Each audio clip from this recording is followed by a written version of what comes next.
PEMA and UFOs by Charles Lear. After Project Blue Book was deactivated in 1969, civilians were left with no official government body prepared to deal with UFO reports. This is still the case. The All-Domain Anomaly Resolution Office only takes reports from military personnel, and this has left local agencies, such as the police, as the organizations that people often turn to, and each one handles reports in its own way. It recently came as a surprise to Pennsylvania state representatives during a budget meeting when it was mentioned that UFO reports were received by the Pennsylvania Emergency Management Agency. Records recently acquired from PEMA provide an inside look into how they were handled by organizations in that state.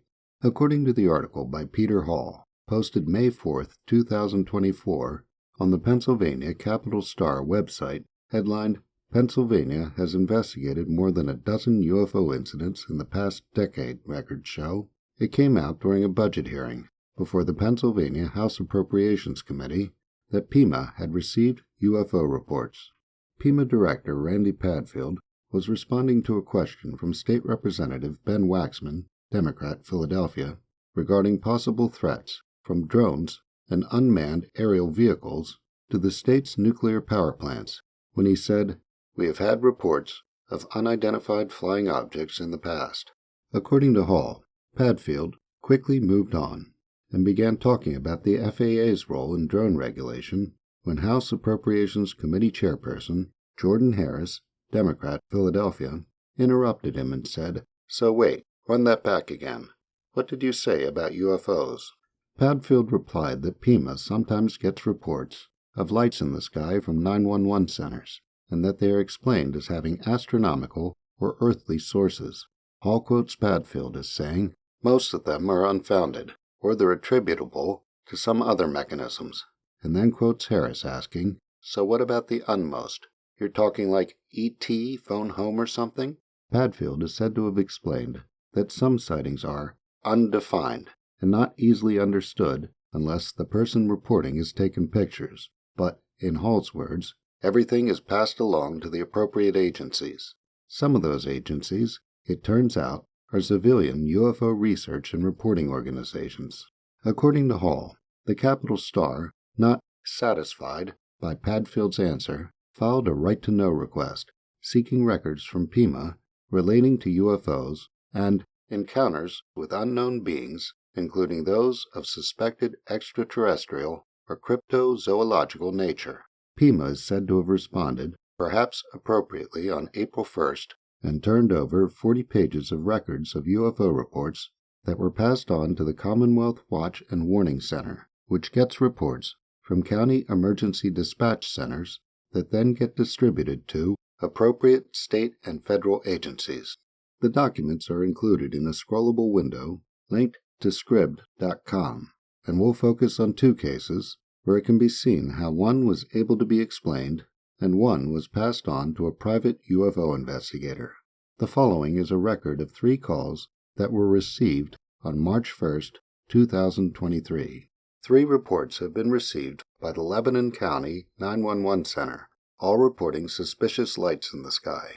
Information was provided as follows. First caller, at South 5th Street, City of Lebanon, call received at 1843, stated it was located in the northern direction from her home, reported seeing an oval shape that went from gray to black to a transparent type color. The object then remained stationary, but caller was able to still see just the lights of the object, saw about 5 minutes prior to the call. Second caller at Tunnel Hill Road, Cleona Borough, call received at 1850. Caller reported that there were lights in the sky that were following her, stated it followed her to her house and continued following her, going to her husband's job.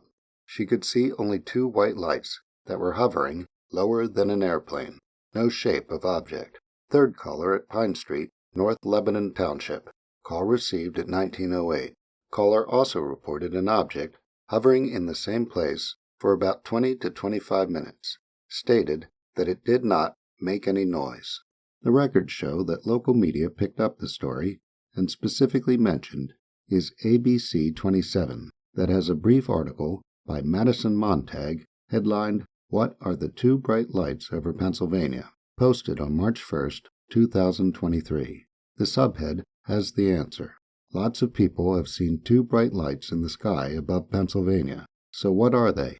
The answer? Venus and Jupiter. This is the conclusion of the case. CWWC contacted B. Minor and briefed him on the unidentified flying object incident that carried over from day shift. He was briefed that media was reporting the lights in the sky as the forecasted astronomical event of the conjunction of Venus and Jupiter, was instructed to send out the incident, and it was not necessary to send staff. More information was found on the event from Astronomy magazine, which said that this will be going on from 2/24/23 to 3/3/23. The records show that the incident was closed on March 2, 2023. An earlier case was not so easily resolved.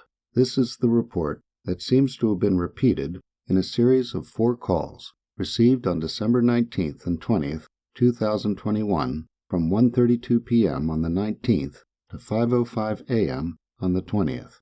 Caller, reporting a flying saucer over his development, states it had 7 to 8 lights on the bottom and was round in shape. The records indicate that the first step taken by police was to notify Pennsylvania-based UFO and Bigfoot investigator Stan Gordon.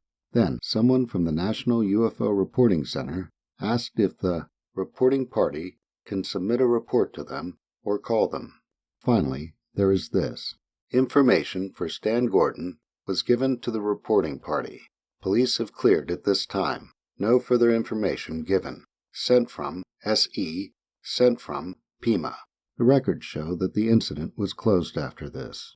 Although his involvement in this case is not mentioned in the Capital Star article, Gordon is profiled and described as operating a 24-hour UFO, Bigfoot, and cryptid reporting hotline.